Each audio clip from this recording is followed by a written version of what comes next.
Very quick refutation. David would put out a video claiming that the Quran has been changed or corrupted. Let's look at this claim a bit more quickly. So here's my challenge to David and any other Christian missionary that uses that video as an argument. I'm going to say to you right now, I'm going to humiliate you right now. Go to your local masjid, and Muslims can do the same thing. Go to your local masjid, go to your sheikh who has memorized the Quran and ask to see his ijazah, or basically his certification to recite the Quran. And so when you look at this ijazah, normally it will have a isnad, or a chain of transmission, which shows who his teachers were, going back all the way to the Prophet Mohammed sallallahu alaihi wasallam.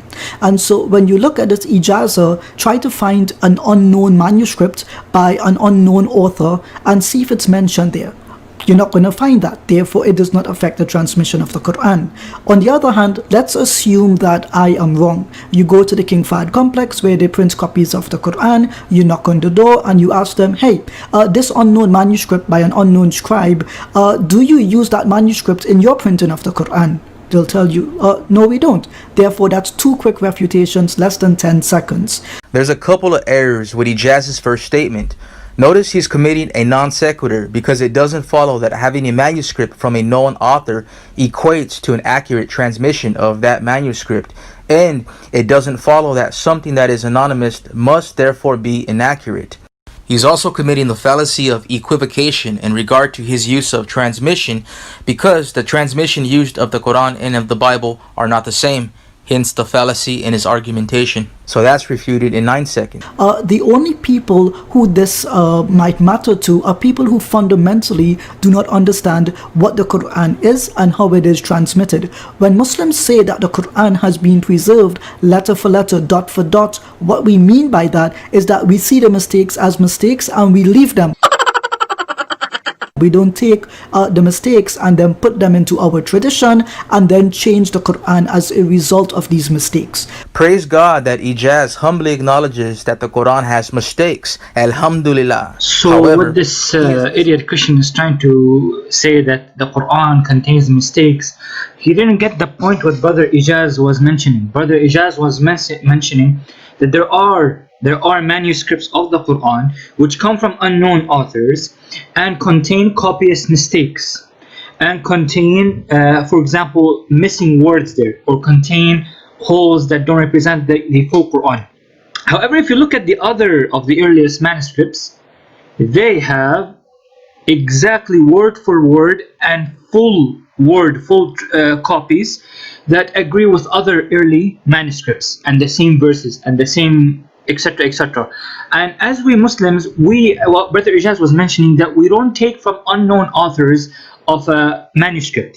We take from known authors who are known, and therefore our religion is based on knowing the authors. For example, the same thing in hadith. How do we know that the hadith is weak, or how do we know that the hadith is sahih? We know it if there's, for example, the hadith is sahih is if there are all the transmission are authentic and the transmitters contain no liar in them, no forger, and they are they have very good memory. So that's why, for example, we take from Sahih al-Bukhari, since Bukhari had very good memory in transmitting the hadith. But if we look at the weak hadiths or the rejected hadiths or the forged hadiths, is when they contain transmission that have poor memorizers. For example, a person that forges or lies frequently, or a person, for example, who let's say for example, he's a Jew or a Christian, transmitting also this hadith, which we call mawdu hadiths, forgeries, or Israeliyat, meaning narrations narrated by Jews and Christians which have nothing to do with Islam. So this is what Brother Ijaz was mentioning. However, if we look at the other copies and manuscripts of the Quran, they all the same, they all agree.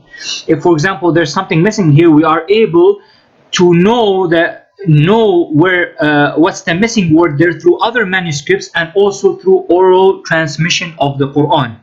Oral transmission of the Quran. When we say oral transmission, we have very good transmission of the Quran, which come from all mutawatir chain of narrators, which means more than one narrators narrating the same verse, same word for word. I would like you to also bear in mind that the authors who made that mistake in their own manuscripts also acknowledge that there is a mistake in it, and they made many mistakes in it. So we know that we should not take from them. And this is all like perfectly fine, because if I were to take a pen and paper right now and write on a sheet of paper the Quran, I would make errors, scribal errors, mistakes, etc. But there's other manuscripts that don't contain that, and also the oral recitations don't contain that. The way it's recited has been transmitted till today. This is what Brother Ijaz meant, which is Christian did not understand. And usually if you look at Soco films, they have this Fadi guy, he's also a Christian, and he's so-called Arab from Saudi Arabia, who does not even know what the term Al-Bariyah or Al-Bari'ah mean, that they both mean the same. So he calls Al-Bari'ah innocent, while it also means creation, and Al-Bariyah he calls it creation. Let's check out the video. In the Hafs translation, or version, it has Bariyati. Bariyati is the word you can see under. So in Hafs it says Al-Bariyah, and in Qira'at Warsh it says Al-Bari'ah. But let's carry on. Lined in green, creatures. In the Warsh, which is the one that's used in North Africa, it's the Al-Asbahani version of the Warsh, because there's more than one. The word is Al-Bare'ati, Bare'ati, with the glottal stop there, underlined in yellow. You can see there that's completely, it is a different word, especially at the end. So that refers to as the innocent. So the translation in the Hafs would be, indeed they who disbelieved among the people of the scriptures and the polytheists will be in the fire of hell, abiding eternally therein. Those are the worst of creatures. So it's talking about us, really, Christians.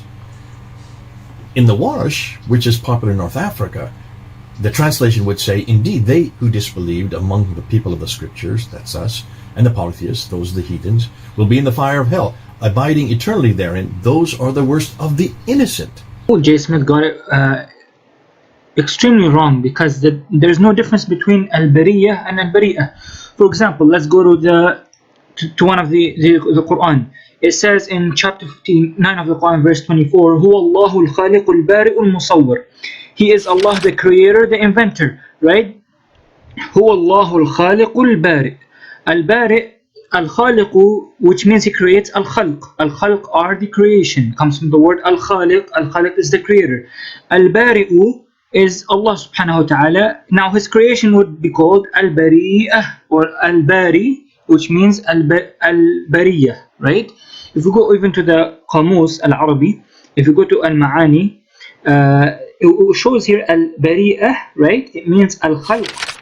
Al-Khalq means creation, right? Wal-Jam' Baraya, meaning Jam'a Al-Baraya, and it also shows Al-Bari'u min Asma'illahi Azza wa Jal, Wallahu Al-Bari'u, right? And etc. etc. So it means Al-Khalq. So it does not really change the meaning. And he said it's innocence, which is wrong, okay, because the other word is Al-Bari'ah, meaning the female innocent, but there's also Al-Bari'ah, meaning Al-Khalq, the creation. So it does not really change the meaning. If we also go to Surah Al-Baqarah, chapter 2 of Surah Al-Baqarah, verse 54, it says, when Moses, it says, when Moses said to his people, "O my people, indeed you have wronged yourselves by your taking of the cow for worship. So repent to your Creator." And the word Creator is here, فَتُوبُوا إِلَى بَارِئِكُمْ, بَارِئِكُمْ, meaning the Creator, which means the creation is called بَرِئَةٌ, right? فَقَتُلُوا أَنفُسَكُمْ ذَلِكُمْ خَيْرٌ لَكُمْ عِنْدَ بَارِئِكُمْ. This is best for all of you in the sight of Creator. فَتَابَ عَلَيْكُمْ, then He accepts your repentance. So this is exactly what it means. So Al-Bari'ah means Al-Khalq, meaning a creation. So it does not change the difference between Al-Bariyah, meaning creation, and Al-Bari'ah, meaning creation as well. But there is different lafz, there's different dialects, there's different ways of pronouncing it. So it does not change the meaning at all, nor does it change the pronunciation. So many Christians might ask, well, you're lying, okay, etc. So let's go back to Al-Bari'ah, to which J. Smith and Al-Fadi, so-called Arab, claimed that it means the innocent, right? Let us go to Al-Bari'ah, right here. Al-Bariyah and Al-Bari'ah, which means Al-Khalq, creation. Let us give the Christians, this is how translation, Al-Khalq, meaning creation. Al-Khalq means creation, as you can see. You knock on the door and you ask them, hey, this unknown manuscript by an unknown scribe, do you use that manuscript in your printing of the Qur'an? They'll tell you, no, we don't. Therefore, that's 2 quick refutations, less than 10 seconds. There's a couple of Quran errors. transmission is the oral recitation, not the manuscripts. So we don't take Quran from unknown sources. but rather we take it from well-known Quran reciters who were experts in memorizing the recitation of Quran. Now ask yourself, all of these differences that we're about to show you, are these all mistakes? Yes, Abdullah Samir. All the variations in the lower text of Sanaa manuscript are mistakes from the scribe. The scribe of the Sanaa manuscript himself admitted that he made mistakes. We will see how the scribe of Sanaa manuscript admitted that he made mistakes. The oldest surviving copy of the Quran that we have found to date, found in the dome of the great mosque of Sanaa, Yemen. This is absolutely wrong. There are many other Quran manuscripts which are from the same period of Sanaa manuscript and probably even older. Almost all the Quran manuscripts are identical, word for word with each other. We can say with confidence that at least 97% of Quran manuscripts are identical, unlike the Bible, which does not even have two identical manuscripts. The condition of Quran manuscripts is 1,000,000 times better than that of Bible and any other book in history. No other book in history have huge amount of manuscripts close to the original source as the Quran have. We don't take Quran from unknown sources. Christians don't even know who are the authors of the Bible and they don't care. There are more than 200,000 scribal mistakes in the Bible manuscripts. The problem is, we don't have the originals of the New Testament. What we have are thousands of copies of the New Testament that were made, in most cases, centuries later. These copies that were made centuries later contain numerous mistakes. Thousands of mistakes, tens of thousands of mistakes, hundreds of thousands of mistakes. Apologists have basically not much of an idea about the fundamentals of textual criticism. Here are some clips. What are my thoughts on corrections in early Quran manuscripts by Daniel Brubaker? My whole thoughts is simple. Get the research and get this book here. It's worth it. We have been given a pre-published copy. You have got it. I have got it. That's Dan right. Brubaker is working with us on it. We're actually helping him to, before he gets it out. What we find through Dan Brubaker's work is that some of these errors that he is pointing out to don't seem like mere scribal errors. Book is available on Amazon. Please do buy it. Please read it, make use of it, and use it in the engaging with Muslims so that they can see unreliable of the Quran, which will allow them to hopefully give up Islam. Now in this video, I'm not going to be going through the book as a whole. I'm just going to be focusing on one specific example to give you an idea of how bad this book really is. The full refutation of the book is currently being worked on, and I'm going to let you know when that's coming out, inshallah. It's going to be coming out soon. So here's an example. Observe this verse. The only statement of the believers when they are called to Allah and His Messenger to judge between them is that they say, "We hear and obey." Now Brubaker found a manuscript without the name of Allah. He then concluded that this was read as the only statement of the believers when they are called to and His Messenger. What does that even mean? Now, forget that it doesn't make any sense. Brubaker doesn't really care. He still argues that this was a part of the original Qur'an while admitting that it is therefore not clear what might have been going on in this sentence. But what about this, Brubaker? What about all the other manuscripts that have been written prior and around the same time as this manuscript that actually fit in with the current text of the Qur'an? What about those? Examples like this one, or this one. How about this one, or this one, or this one, or this, and finally this? You recognize these? I'm sure you do, since you've actually relied upon them for your book. Okay, so let's review.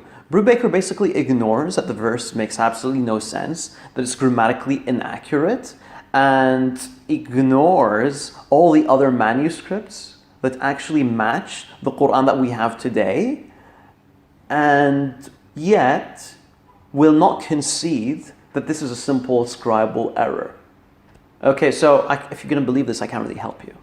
Now you see, with this flimsy methodology, some Muslims could argue, not me, but some Muslims could probably argue that the Bible, of course, based on the methodology that you're using, Brubaker, they could argue that the Bible promotes adultery.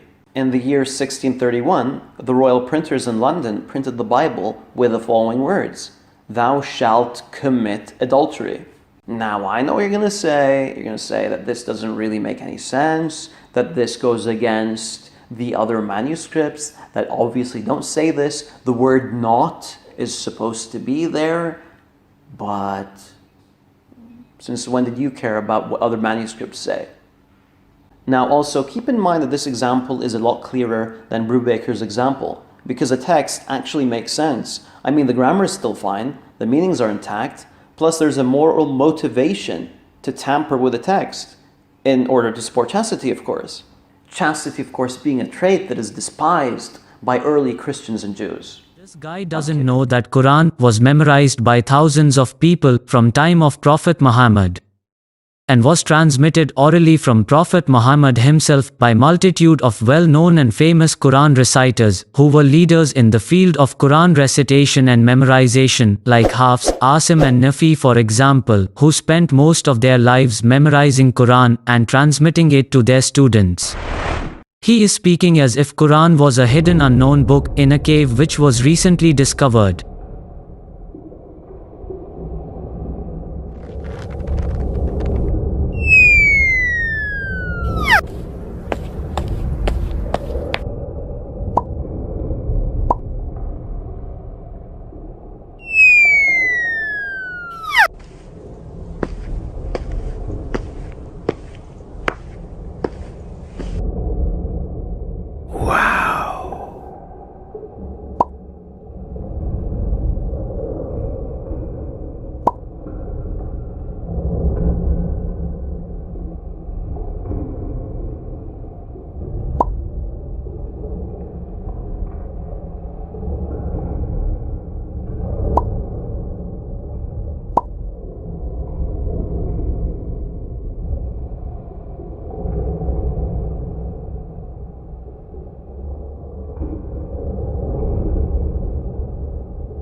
He is treating Quran as the Bible, which was written by unknown authors and have its manuscripts buried and lost for hundreds of years.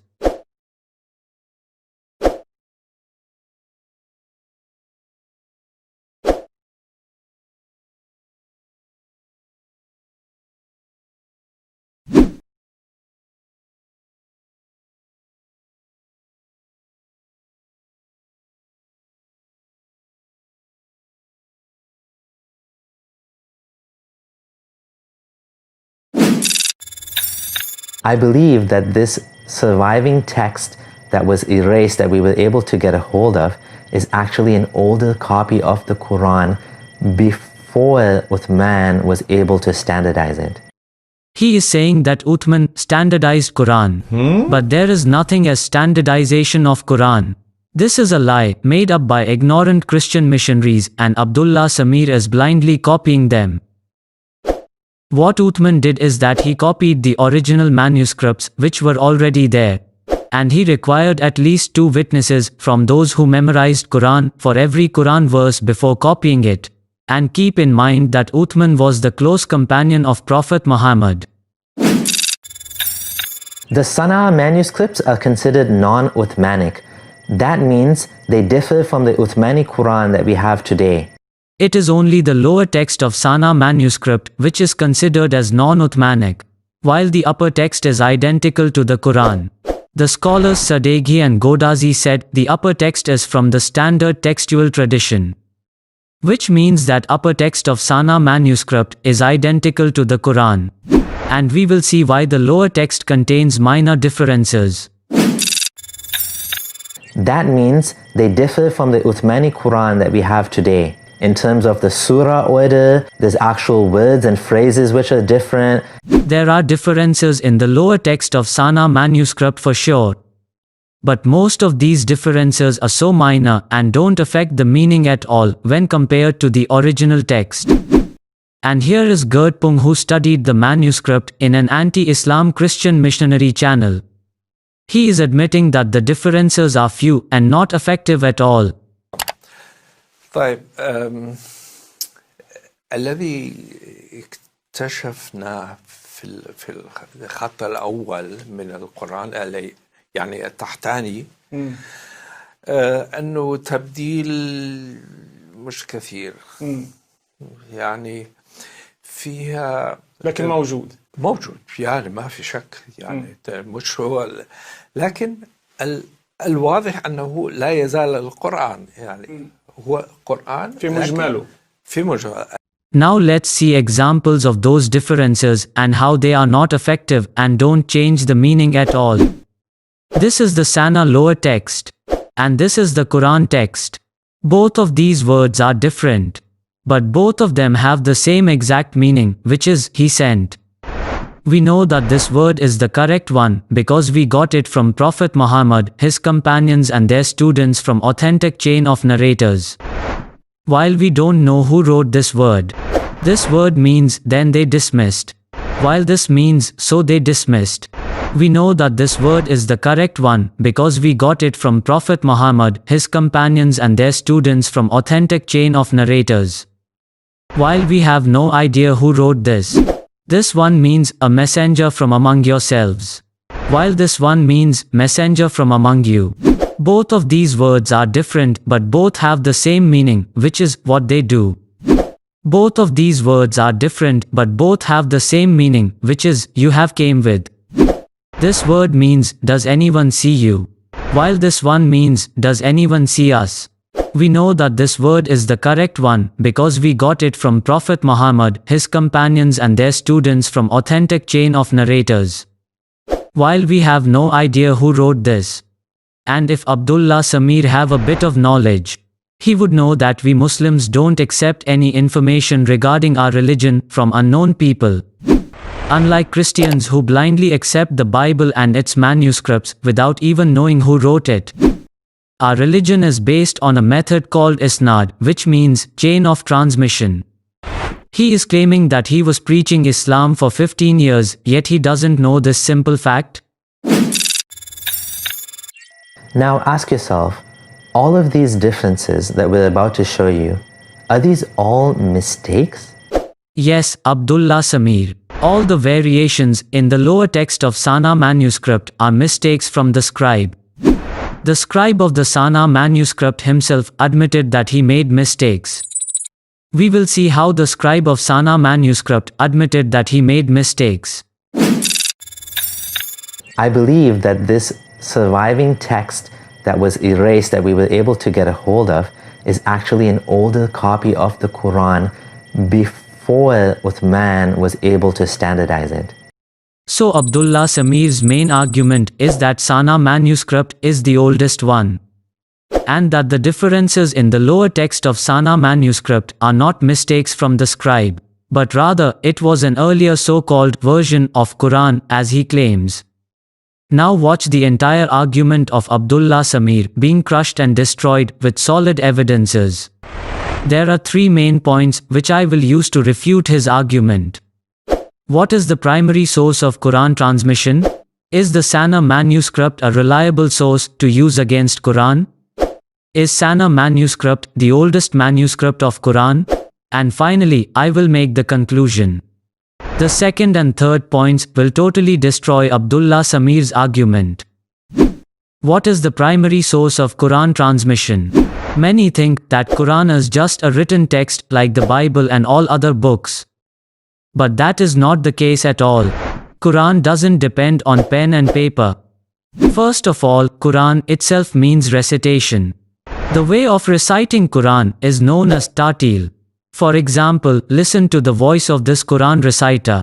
وَإِذَا لَقُوا الَّذِينَ آمَنُوا قَالُوا آمَنَّا وَإِذَا خَلَا بَعْضُهُمْ إِلَى بَعْضٍ قالوا أتحدثونهم بما فتح الله عليكم ليحاجوكم به عند ربكم أفلا تعقلون. Quran was fully transmitted from time of Prophet Muhammad till now by this way of oral recitation. And this way is much better than writing or copying, because errors and mistakes may result from writing or copying, and these copying errors are known as scribal errors. So oral recitation from memory is much better than copying. For example, if you perfectly memorized a poem called Dirge by William Shakespeare, and then I gave you two options. Option 1, to copy this poem or write it on paper. Option 2, to orally recite the poem which you perfectly memorized.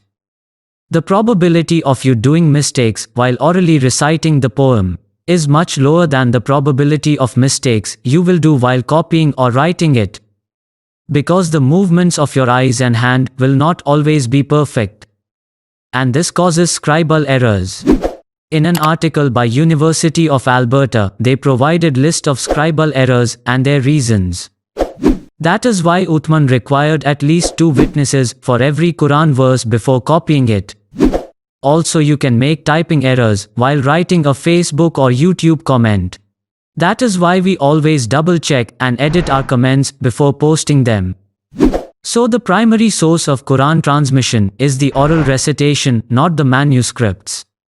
And this oral recitation is memorized by millions of Muslims, even children, who can recite Quran entirely in front of you without even looking at a written text. قل إن الموت الذي تفرون منه فإنه ملاقيكم ثم تردون إلى عالم الغيب والشهادة. If those Quran reciters wrote or copied the Quranic text without reciting it, they will surely make mistakes. But if they recite Quran orally from their perfect memorization, they will probably never do a single mistake. And Allah said that He made Quran easy for remembrance. Memorizing Quran is easy. This is an observable proven fact. Quran is the only book in world which is being memorized from cover to cover by millions. Also, for example, if a poet wrote a certain poetry which was then fully memorized by thousands of people, and then we discovered an old paper written by an unknown person, and this paper contains some differences from the poetry which was orally memorized by thousands, should we then change the original poetry just because we found an old paper written by an unknown person who obviously made mistakes? This will not make any sense. Same cases with Quran. We will not change it just because of a manuscript written by unknown scribe. Unlike Christians, who are constantly changing the so-called Holy Bible because of anonymous manuscripts. So the primary source of Quran preservation is from authentic oral transmissions which are supported by unbreakable chain of narrators, and we have complete knowledge about each and everyone who is in the chain of narrators. For example, this is chain of narrators of Hafs recitation.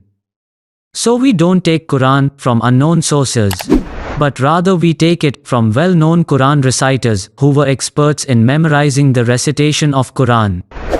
And our religion is based on a method called isnad. An authentic isnad means chain of transmission which could be traced back to its original source. We don't accept any information without a reliable isnad. And in order for an isnad to be fully reliable, the narrators should be trustworthy and well known, and the chain should be connected, which means narrators met or learned from each other. So the standards applied in Islam is different from Christianity and all other religions. Christians don't even know who are the authors of the Bible, and they don't care. Book in the New Testament that addresses the subject. Do we know who wrote the book of Hebrews? No, we do not.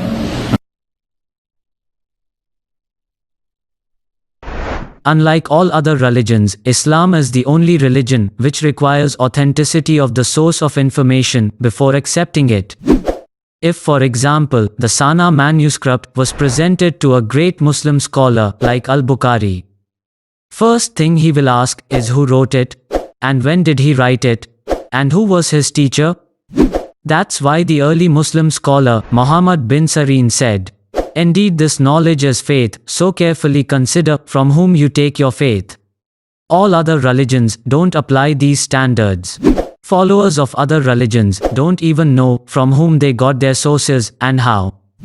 So don't bring me a manuscript which we don't know who wrote it and say that it is different from Qur'an, because this criteria is not even applied in Islam. The primary source of Qur'an transmission is the oral memorized recitation." Ibn Taymiyyah, who was a scholar in the 13th century, said, "The transmission of Qur'an depends on memorization of hearts, i.e. oral memorization, not on copies." He also says, "And Qur'an is still preserved in the chests with a mutawatir transmission, i.e. transmission by multitude of reciters.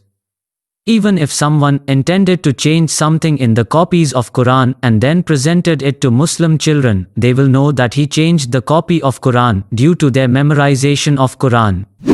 Ibn al-Jazari, who was a scholar in the 14th century, also says, "Transmission of Qur'an depends on the preservation in hearts and chests, i.e. oral memorization, not on writing the copies." So all Muslim scholars agree that the transmitted well-known oral recitations from the Prophet are the main source for Qur'an, not the written copies or manuscripts. And Allah said that Qur'an is preserved in the chests of believers, and He said that Qur'an can't be washed away with water. Which means that Qur'an is in the hearts of believers, not in papers or manuscripts which can be washed away. So even if Abdullah Samir and his likes brought hundreds of thousands of manuscripts which doesn't agree with Qur'an, it means nothing for us Muslims. Because we don't even consider these manuscripts which were written by unknown scribes as a valid source for transmission of Qur'an. Abdullah Samir should try making this argument with Christians who blindly accept the Bible manuscripts without knowing who wrote them. So if Abdullah Samir wants to have problem with transmission of Qur'an, he should have problems with the orally transmitted recitations of Qur'an, not on the current manuscripts. And if he have problem with the Qira'at, we already know that the Qira'at are part of Qur'an revelation. Because Prophet Muhammad himself said this. He said, "The Qur'an has been revealed in 7 different ways, so recite it in the way that is easier for you. Allah has commanded you to make your community read the Quran in 7 modes, in whichever mode they read, that will be correct." And Ibn al-Jazari, who was scholar in the 14th century, said, "Every reading which agrees with Arabic and with one of the Uthmanic codex and it have authentic chain of transmission, then it is a correct reading which must not be rejected and not permissible to deny. And it is part of the 7 modes which Quran have been revealed." So we already know by evidence that the Qira'at are part of the Quran revelation. We have no problem with that. So in conclusion, we don't depend on any of the current manuscripts which were written by unknown scribes. But we depend on the authentic oral recitations which could be traced back to Prophet Muhammad himself. The sanaa manuscript means nothing to us in terms of Quran transmission. And it have been proven that the manuscript tradition causes scribal errors. And the best example of scribal errors is the Bible. The Bible manuscripts are filled with tons of mistakes. Even the most careful scribe could make mistakes. However careful the scribe might be, it was almost impossible in copying a long and difficult manuscript to prevent the occurrence of errors. Yet Christians depended on this flawed method. That's why the Bible is filled with thousands of scribal mistakes. Even in printed Bibles, whose proofs have been carefully examined and re-examined, these mistakes creep in. There are more than 200,000 scribal mistakes in the Bible manuscripts. And there are even intentional changes made by scribes of Bible manuscripts. That's why Christian scholars have to revise the Bible over and over again. And famous Bible manuscript scholars like Kurt Oland and Bruce Metzger are revising the Bible in a book called UBS Greek New Testament, which have 5 editions till now. And in each edition, they are making changes to the Bible based on manuscripts. For example, they made 500 changes from the 1st to 3rd edition. And the editors of the UBS gave grades for every New Testament verse.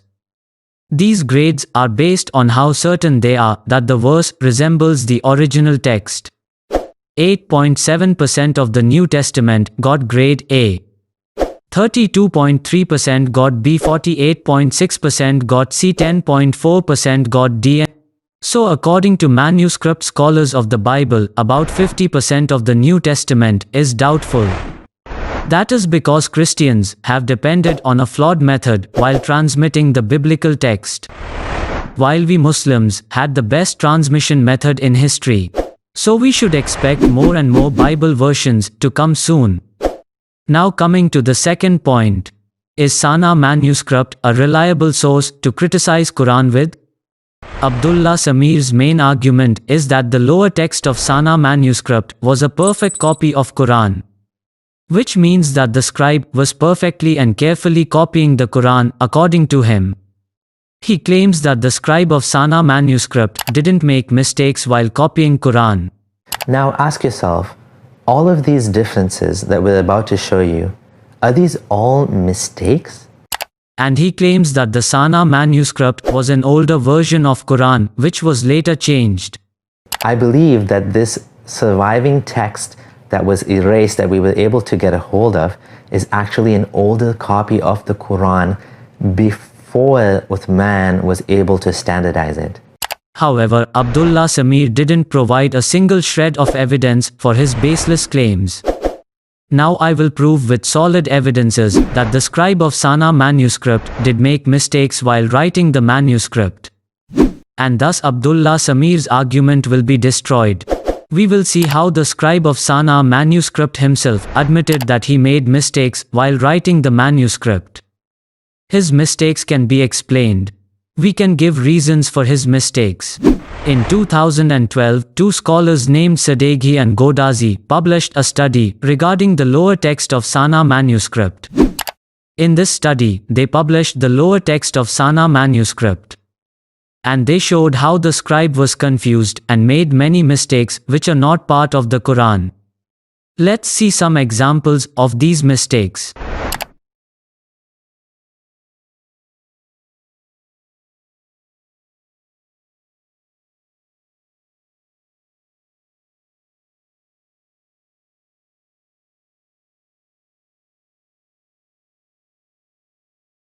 In Quran 552, in this space, the scribe forgot to write these words, which means Allah will. And as we can see, without these two words, the sentence is incomplete and doesn't make sense.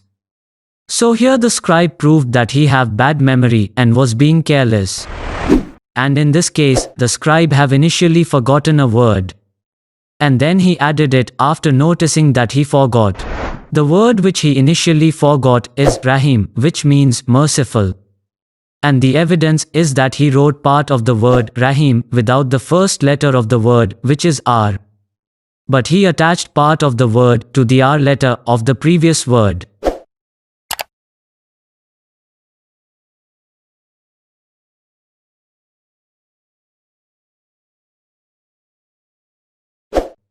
Because the previous word also ends with R letter, this means that he initially forgot to write the word, but then wrote it later after remembering it.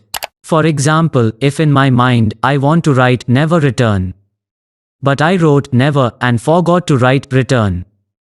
So I didn't write the first letter of return, which is R, and after noticing that I forgot to write return, I then used the last letter of never, which is also R, as the first letter of the word return, which I forgot. So that it will be like never return. This clearly proves that the scribe forgot to write it due to his bad memory. And also it is slightly above the line. Now this case clearly proves that the scribe was confused and had bad memory of Quran. The scribe here confused two words which have similar meaning. The two words are al-Weldan and al-Tefal. Al-Weldan means boys. Al-Tefal means children. The Quranic text says al-Tefal, which means children. But the scribe, due to his confusion and bad memory, he was about to write al-Weldan instead of al-Tefal. He initially wrote the first 3 letters of Al-Weldan. Then he realized that he is writing the wrong word. He realized that the Quran says children, not boys. It is as if in his mind, he was saying, oh wait, this is not what the Quran originally says, I am wrong. So he wrote the first 3 letters of Al-Weldan, then he continued to write the correct word without erasing the wrong one.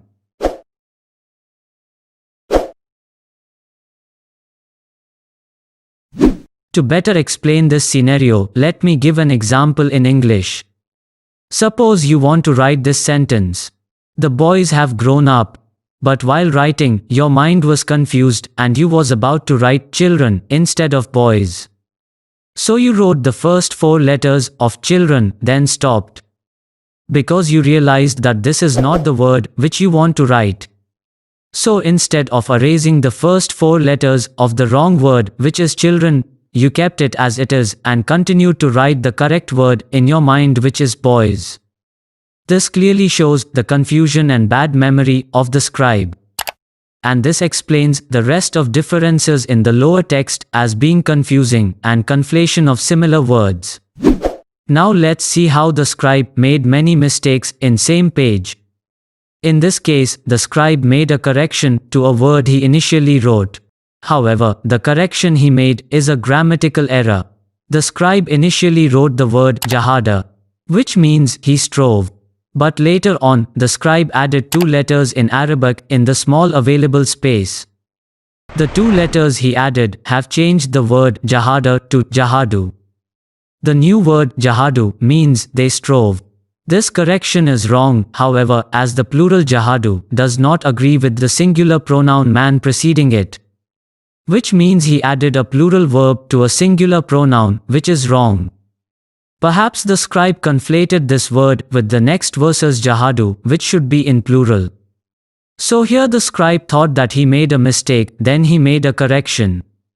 However, his correction itself is a mistake, a grammatical mistake. So again the scribe proves here that he is confused.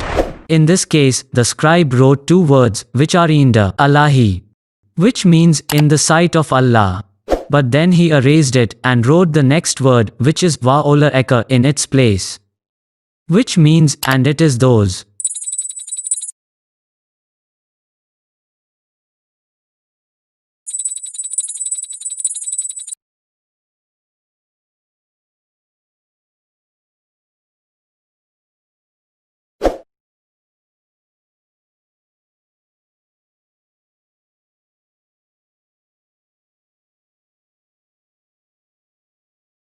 So here the scribe wrote a phrase which is part of Quran, but he thought that it is not part of Quran, while it is already part of Quran. So once again this proves the bad memory of the scribe regarding Quran. In this case, the scribe skipped a word and wrote the next word instead of it.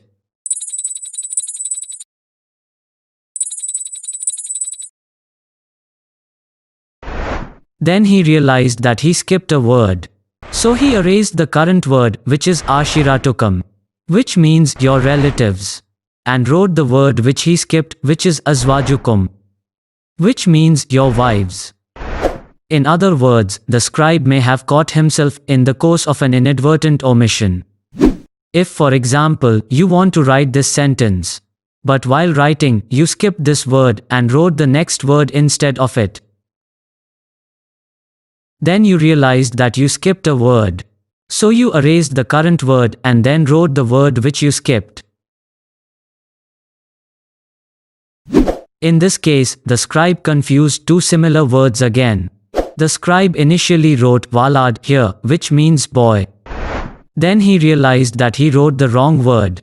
So he erased it and wrote gulam instead of it, which also means boy. This clearly shows how the scribe used to change his mind after realizing that he wrote wrong words. Which means that the differences in the lower text of Sanaa manuscript are mistakes from the scribe. Not that it was an older version of Quran as Abdullah Samir claims. I believe that this surviving text that was erased that we were able to get a hold of is actually an older copy of the Quran before Uthman was able to standardize it. This case clearly shows how the scribe was being careless and confused. He wrote the word minhum, which means from them, in the wrong place. Then he continued writing without erasing it.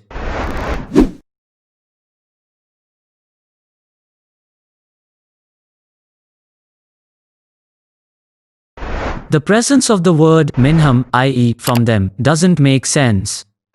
Because the sentence would be awkward. It would be like, indeed, my servants, from them, no authority will you have over them. From them here is meaningless in Arabic. And here the scribe writes, do not say in the name of Allah after writing in the name of Allah. Because chapter 9 of Qur'an is the only chapter which does not start with in the name of Allah. So this clearly shows that sanaa manuscript was not meant to be a perfect copy of Qur'an to be transmitted among people. And this is also the opinion of the scholar Azma Hilali. And here are more examples in which the scribe realized that he made mistakes.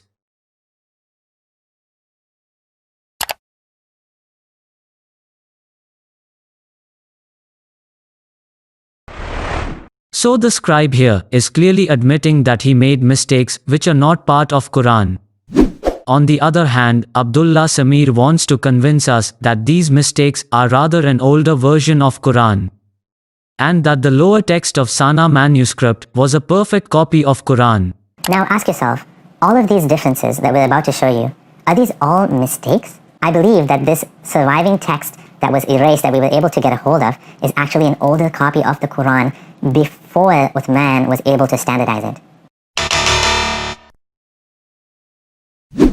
So the differences between the lower text of sanaa manuscript and Qur'an can be explained as confusion, mind changing after realizing mistakes, conflation of similar words, or bad memory from the scribe. So the claim of Abdullah Samir that sanaa manuscript lower text was somehow a perfect older version of Qur'an is a baseless, ridiculous claim which can be easily disproven from the manuscript itself. And the scribe showed in many instances how careless he was. And we don't take Qur'an and our religion from unknown careless people. Rather we take Qur'an from well-known reliable reciters who learn from other reliable reciters. Our religion is based on chain of transmission, not on unknown sources. And the lower text of sanaa manuscript was clearly unprofessionally written. So why Abdullah Samir don't pick a professionally written manuscript like Topkai manuscript to make his argument? Even if there are professionally written manuscripts which are 100% identical to Qur'an, still we will not consider it as reliable source for Qur'an transmission. Because we don't accept sources from unknown people as valid in our religion. So criticizing scripture based on its current manuscripts will not work with us Muslims. Because these current manuscripts means nothing to us in terms of Qur'an transmission. Criticizing manuscripts will work with followers of other religions like Hindus and Christians. Christians consider Bible manuscripts like Codex Vaticanus and Sinaiticus as source of Bible transmission, while they don't even know who wrote them. Meanwhile, Codex Vaticanus and Sinaiticus are so different from current Bible versions. Verses and entire passages are missing from Codex Vaticanus and Sinaiticus. For example, John chapter 7:53 to John chapter 8:11, which is story of adulterous woman, is missing from Codex Vaticanus and Sinaiticus, i.e. oldest Bible manuscripts. An entire story is missing between this gap, which is so ironic.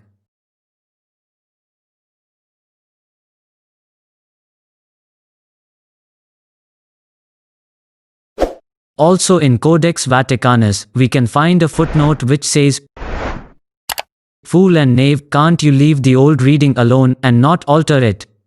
So here we can see that Codex Vaticanus, which is the most reliable Bible manuscript, is filled with lies. Now coming to third part. Is sanaa manuscript the oldest manuscript of Qur'an? It can neither be proven or disproven with certainty that it is the oldest manuscript. Because as Abdullah Samir said, that this depends on accuracy of carbon dating. However, there are many manuscripts which have great probability to be older than Sanaa manuscript. The Sanaa manuscript have been carbon dated to be before 671 AD with a probability of 99%. And here, the scholar Bainam says that this suggests that it is earliest manuscript. However, he said this in 2012 before many other Quran manuscripts undergo carbon dating as well. Let's see examples of these manuscripts which have been carbon dated. The Birmingham manuscript. In 2015, the Birmingham manuscript have been carbon dated to the period between 568 and 645 AD with 95.4% accuracy, thus making it having a high probability to be older than Sanaa manuscript. Many think that Birmingham manuscript is only 4 pages, but in fact it is more than 2 folios. The Birmingham manuscript belongs to another codex which is kept in France known as Codex Arabe 328c.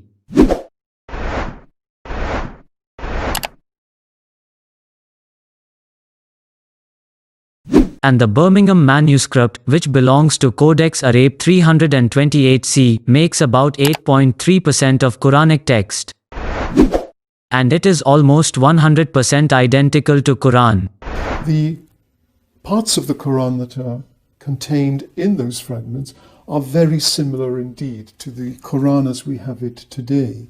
And so this tends to support the view that the Quran that we now have is more or less very close indeed to the Quran as it was brought together in the early years of Islam. Also, there is a probability that the scribe of Birmingham manuscript witnessed Prophet Muhammad in his lifetime. The person who actually wrote it may well have known the Prophet Muhammad. He would have seen him probably. He would maybe have heard him preach. He may have known him personally. And that really is quite a thought to conjure with. The QAF 47 manuscript. This manuscript have been carbon dated to be between 606 and 652 AD with 95.4% accuracy. So it also have high probability to be earlier than Sanaa manuscript or from same period. And it makes about 16% of Quranic text and is also identical to Quran.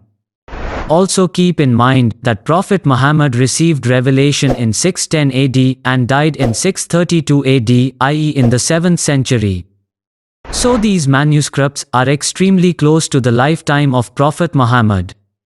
No other book in history have manuscripts extremely close to the original source like Quran. Not even the Bible. The Tübingen manuscript. This manuscript, which is named as VI 165, have been carbon dated by Tübingen University to be between 649 and 675 AD with 95% accuracy. Which means 20 to 40 years after the death of Prophet Muhammad. So there is a probability for Tübingen manuscript to be from same period of Sanaa manuscript or earlier. And it makes about 26% of Quranic text. While lower text of Sanaa manuscript makes about 20%. And it is also identical to Quran. Another manuscript is MS Leiden 14.545b, which have been carbon dated to be between 30 to 70 years after Prophet Muhammad. So there is also a probability that it would be older than Sanaa manuscript or from same period. And this manuscript belongs to another group of manuscripts known as Arabe 331 and Marcel 3. And they make about 28% of Quranic text. Codex Sanaa Dam 0125.1 manuscript, which have been carbon dated to be between 543 and 643 AD with 95% probability.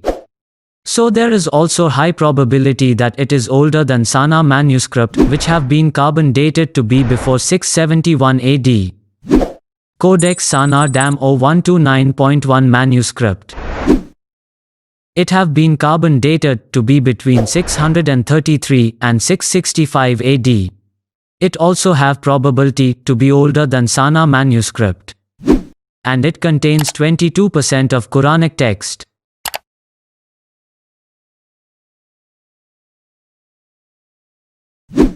We also have many other manuscripts from the 7th century which have not been carbon dated yet. But their dating is based on science of paleography, which is study of ancient handwriting. We have Codex 917, which have been dated to 692 AD by a scholar named Limhis. His dating is based on the punctuation method, which is exactly the same as Dome of the Rock punctuation method in 692 AD. He says that this method did not survive and probably was followed for only a short time. This external evidence leads to the conclusion that early Quran manuscripts with the same method of punctuation date roughly from the same short period, i.e., from around 692 CE when the Dome of the Rock was built. And he then lists 4 manuscripts, and one of them is Codex 917. Also, Codex 917 contains 27% of Quranic text, which is very good amount for an early manuscript. Codex Parisino-Petropolitanus, 7th century, 45% of Quranic text. Codex BL 2165, 7th century, 57% of Quranic text. And we even have early full manuscripts which contains 99% of the Quranic text. Like Codex Wettstein II, 1913, which have been carbon dated to be between 662 and 765 CE with 95.4% probability, and 72.8% to be between 662 and 714 CE.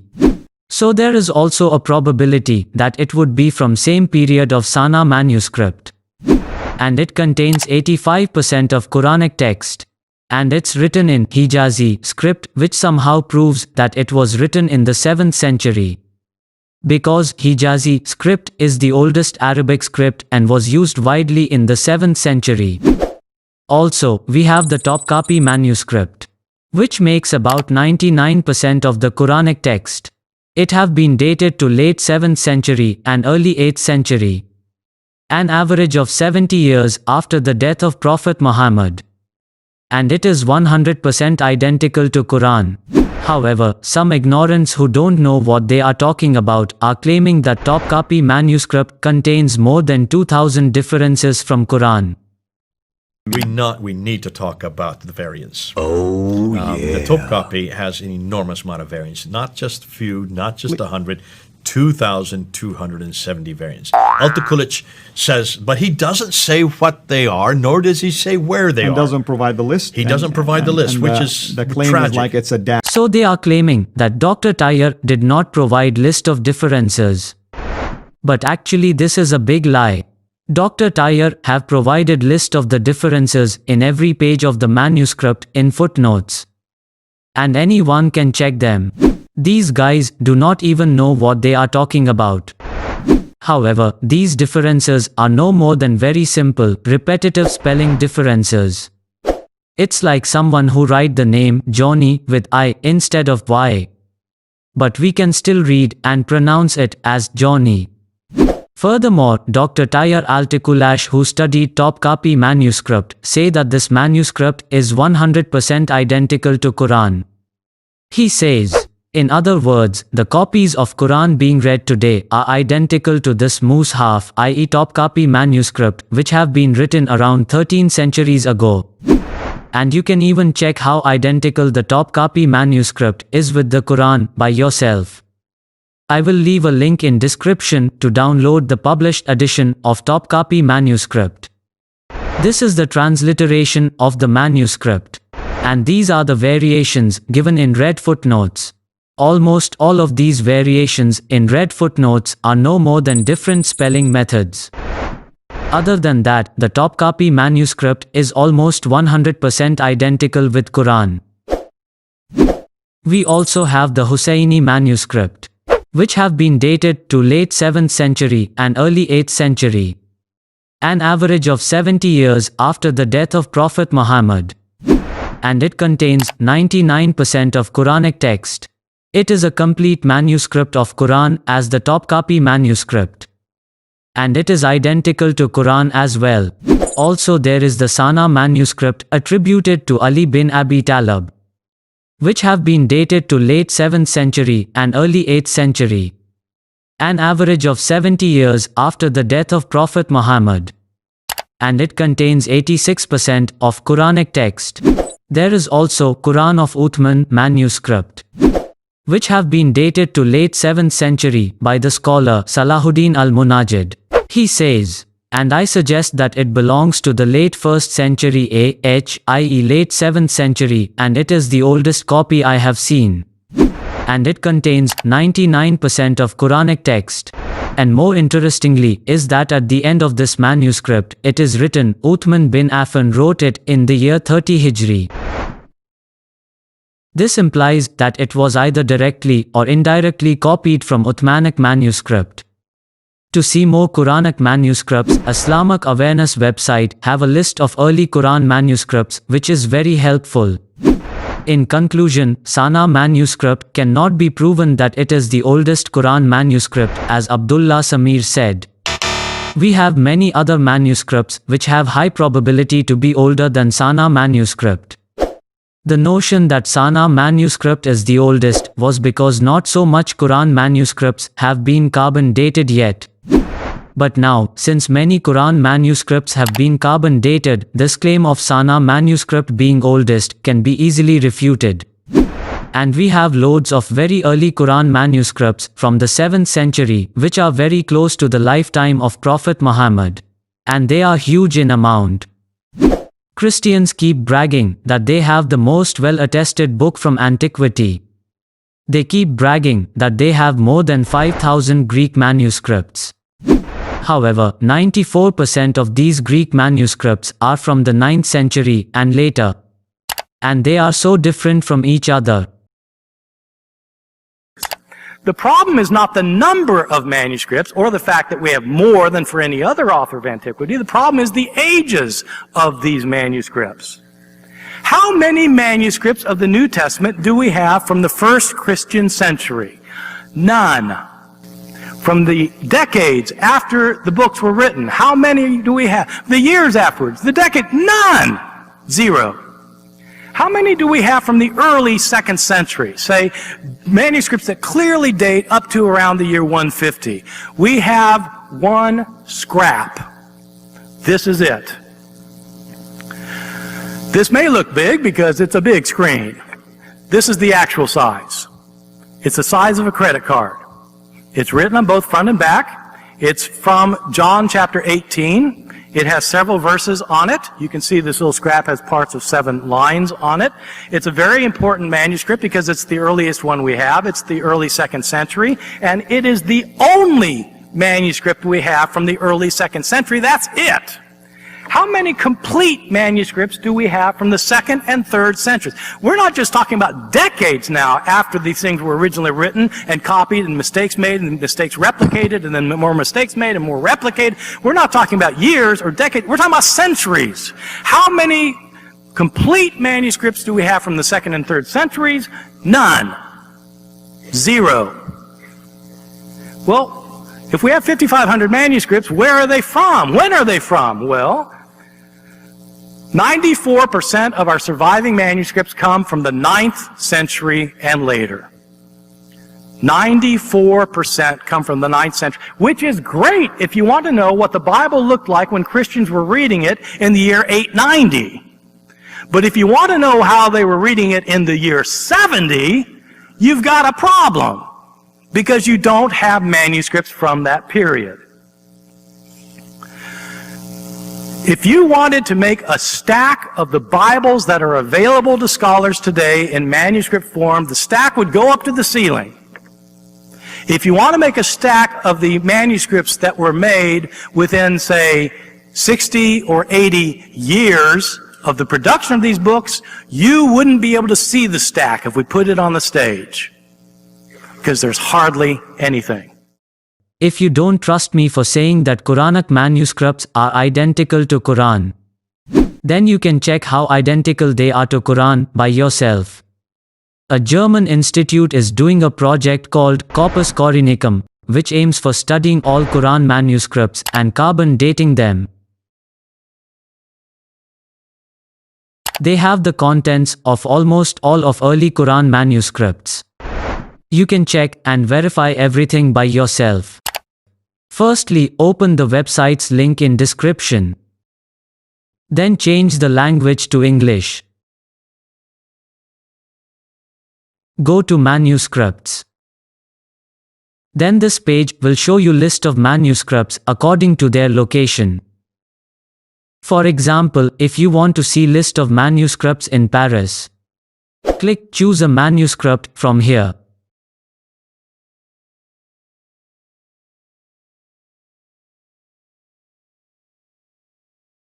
Then you can view the folios of the manuscript from here.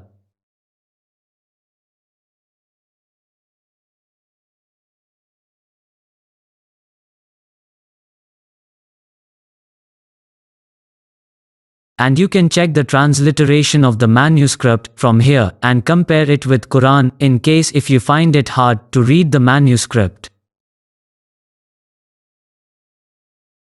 Also in this page you can literally find every single Quranic verse in the early manuscripts. If for example I want to check verse 2367 of the Quran to see how many early manuscripts have this verse. Firstly, get the chapter 23 from here.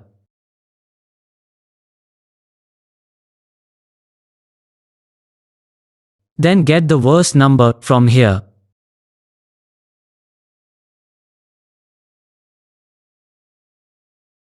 Now click this tab to see how many early manuscripts have verse 2367 which I want. And you will find so many early Quran manuscripts which have verse 2367. It is not just 2 or 3 manuscripts. It's many manuscripts. And you will find almost all these manuscripts are identical with each other. And these manuscripts are very early and close to the lifetime of Prophet Mohammed. And probably some of them are even from his lifetime. They are not 200 or 300 years later like Bible manuscripts. If Christians want to check Matthew 14:3, for example, in early manuscripts, they will find nothing. Because early New Testament manuscripts don't even exist. Most of the earliest New Testament manuscripts are very small fragments. Christians don't have this option of checking multitude of early manuscripts as we Muslims do. These are the earliest New Testament manuscripts. And these are the earliest Quran manuscripts. As we can see that New Testament manuscripts are nothing compared to that of Quran.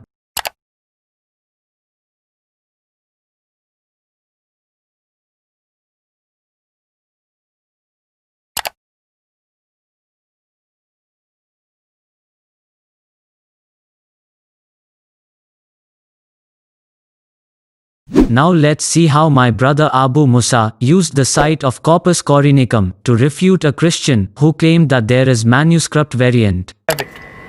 So you asked a question concerning verse 158 of chapter 3. So I'm going to demonstrate to you it's totally identical and it's same. But my friend, you're talking about something that you have no knowledge about. Okay, you just baffling nonsense.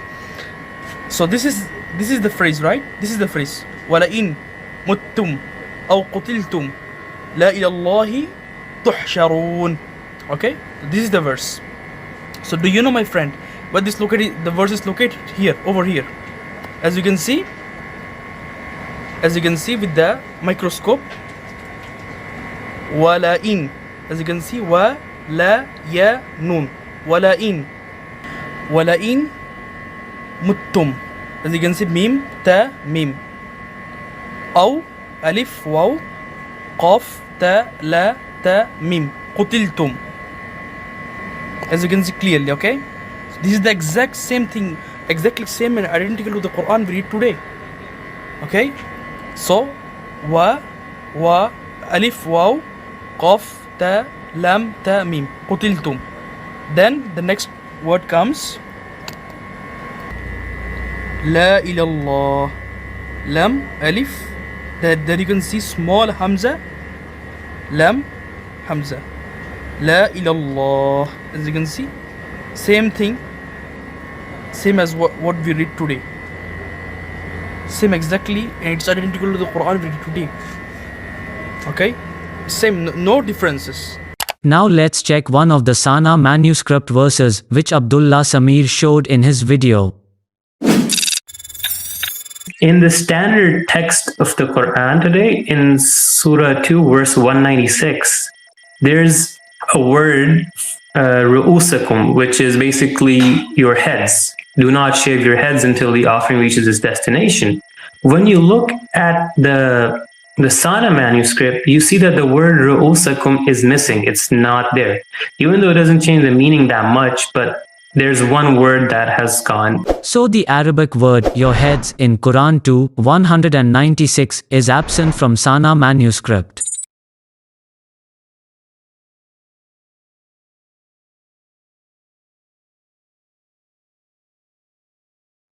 However, this is clearly a scribal error, because in Islam there are many types of shaving, and as I proved earlier that the scribe of Sanaa manuscript used to make mistakes due to his bad memory.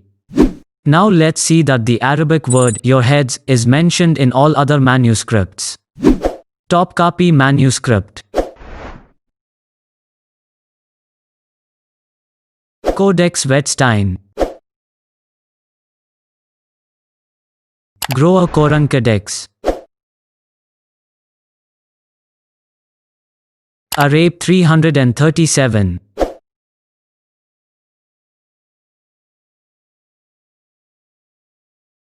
Arab 339,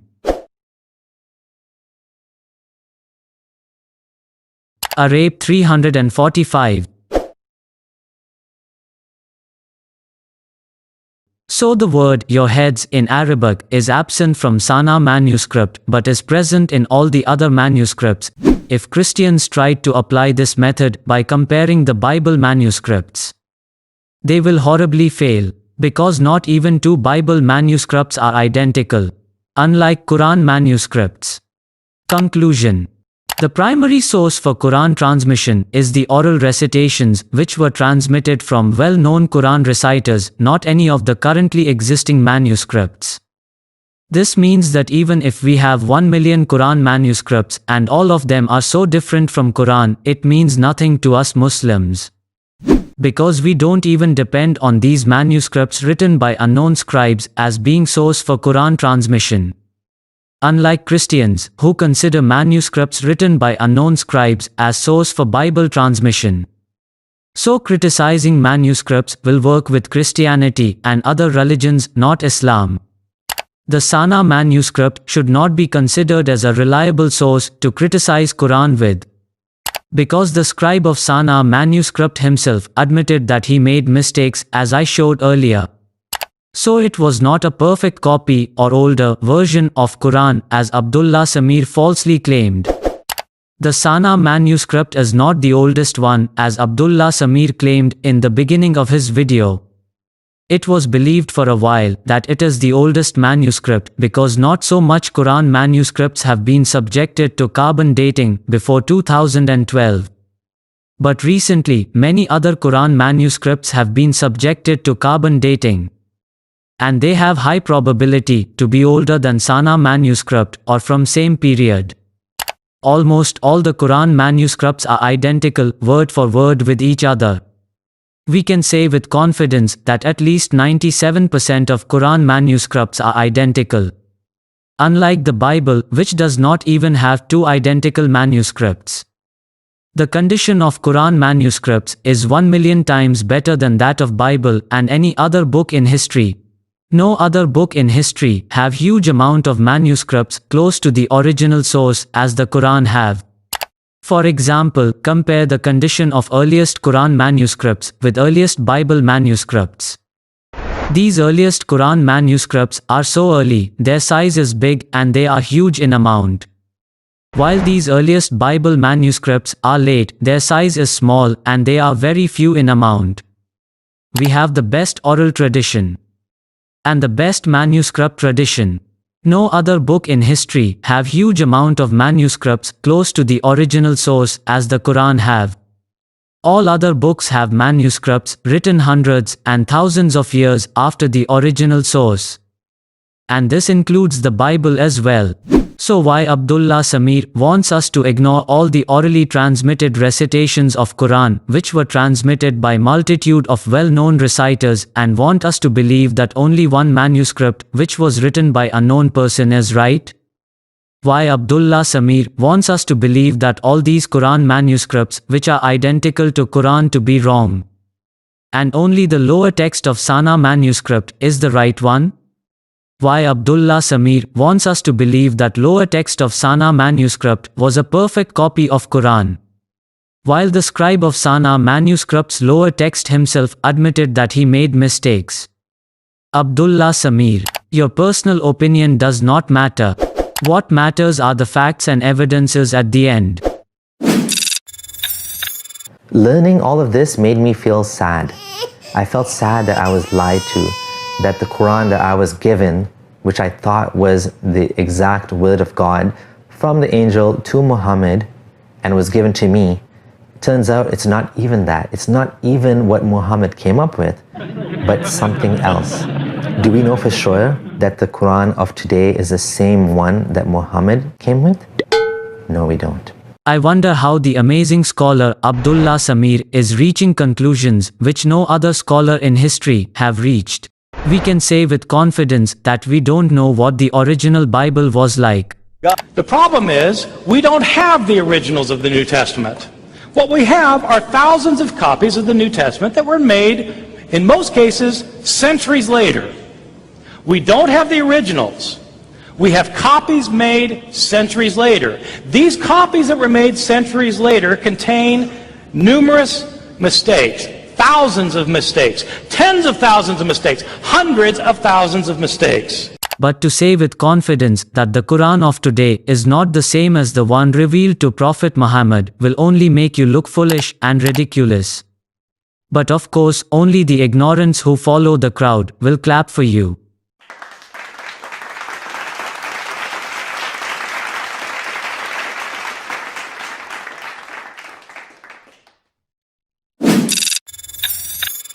I think there's more to this story, and that academic research on Islam needs to be popularized. That is ironic.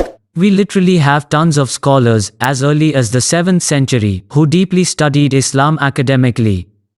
They studied every single verse, hadith, narrators of hadith, transmission of Quran, transmission of hadith, biography of the Prophet, biography of his companions and much more Islamic studies. And we have tons of early books which studied every single issue related to Islam. So we are not waiting for a joker in the 21st century like Abdullah Samir to tell us that Islam should be academically studied. So what were all these scholars doing for more than 1000 years according to Abdullah Samir? There are even loads of non-Muslim and non-biased scholars who studied Islam in details. On the other hand, the Bible was hidden from public for 1000 years. Islam is the only religion which gives certainty. I wonder how followers of other religions like Christians and Hindus are even convinced by their religions. Islam is the only fully preserved religion with verifiable sources which provides perfect accuracy. On the other hand, all other religions depend on baseless sources written by unknown authors. Quran is the only fully memorized book by millions of people. No water can wash away Quran as Allah said. And that is not the case with any other book on earth.